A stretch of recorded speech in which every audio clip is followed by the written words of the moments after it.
Hi, this is Lara at Elliott Wave Forex with a free US Dollar Index Elliott Wave analysis for you for the New York trading session dated Tuesday the 9th of November. And I'm recording this video, just gone midday New York time.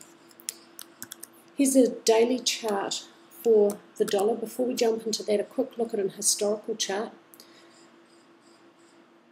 I have this long downwards movement ending a cycle degree wave B.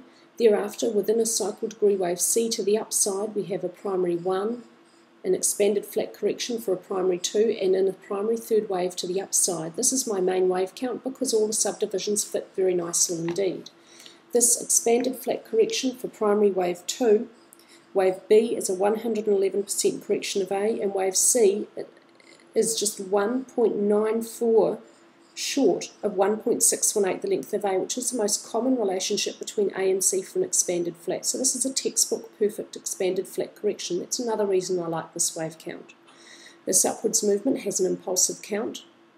This downwards movement especially is a very nice three-wave structure. This upwards movement has a corrective count of 11. And this downwards movement has a 5-wave count, and I wouldn't want to count that any other way.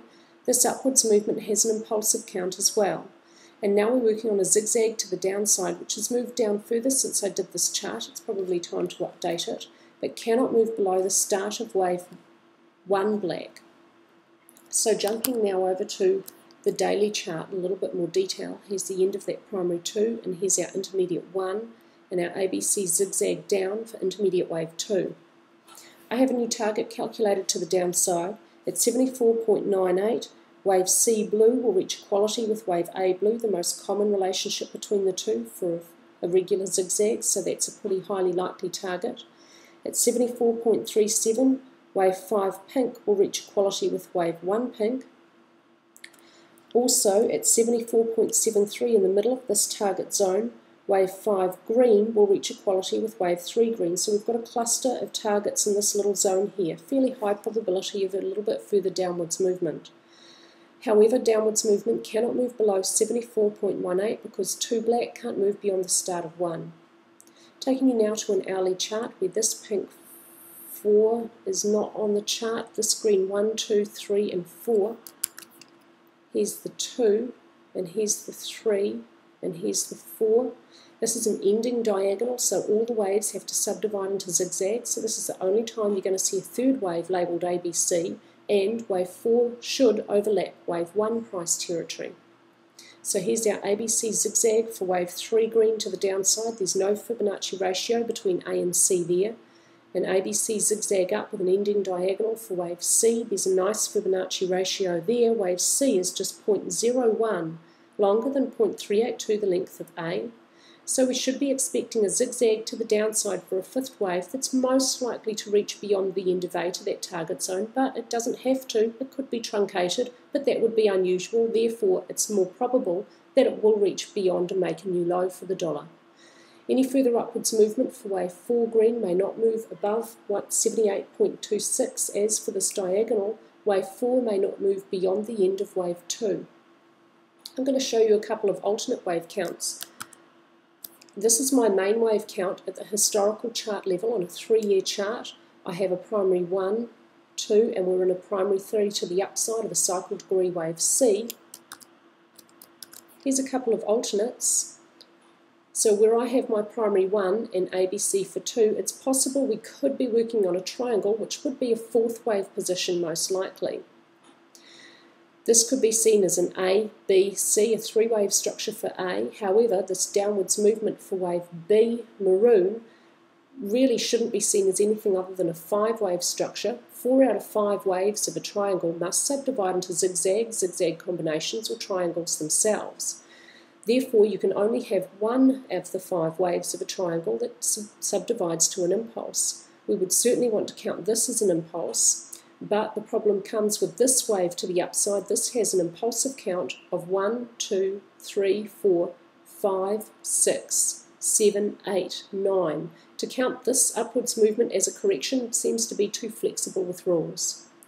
Downwards movement for this wave count is the same invalidation point as my main wave count. Wave D can't move beyond the end of B, so we shouldn't see movement below 74.18. Upwards movement, importantly, wave E may not move beyond the end of C. This wave count will be invalidated with upwards movement above 88.52. My main wave count requires this upwards movement, therefore at that stage this alternate would be invalidated and the main wave count would be confirmed. This wave count sees the dollar as having another zigzag to the upside and then a strong fifth wave shooting out of the triangle to the downside with a strong downwards thrust, most likely to be equal to the widest part of the triangle, or wave A. But because of this and this, I think this is an unlikely scenario. Here's another possible alternate. The end of a third wave, primary degree, an ABC zigzag for a fourth wave, and then working on a 1, 2, 3 to the downside. This wave count requires wave 3 black to move beyond the end of wave 1, therefore it would be confirmed if price moves below 74.18. Any correction to the upside cannot move beyond the start of a first within this third wave, therefore this wave count would be invalidated with movement above 88.52. That price point will invalidate both of these alternates and confirm the main wave count. So this is an important price point on the historical chart. I have a couple of problems with this wave count as well.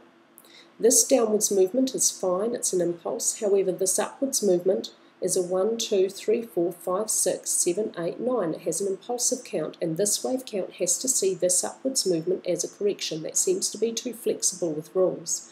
Also, this piece of movement here also has a corrective count. 1, 2, 3, 4, 5, 6, 7, 8, 9, 10, 11. And this wave count has to see that also as an impulse. That's another problem I have with this interpretation. My main wave count, however, doesn't have any subdivision problems, and therefore I prefer it because the subdivisions fit so much better. It seems to be the more likely scenario. So just plain devil's advocate for you there. There are a couple of alternates that I am aware of. They have a couple of problems, slightly technically valid, and I'm aware of those invalidation and confirmation points with each. As we get close to those, I'll be looking further at those alternates. So that's all from me with your US dollar index analysis, and I hope everyone else's trading is going well.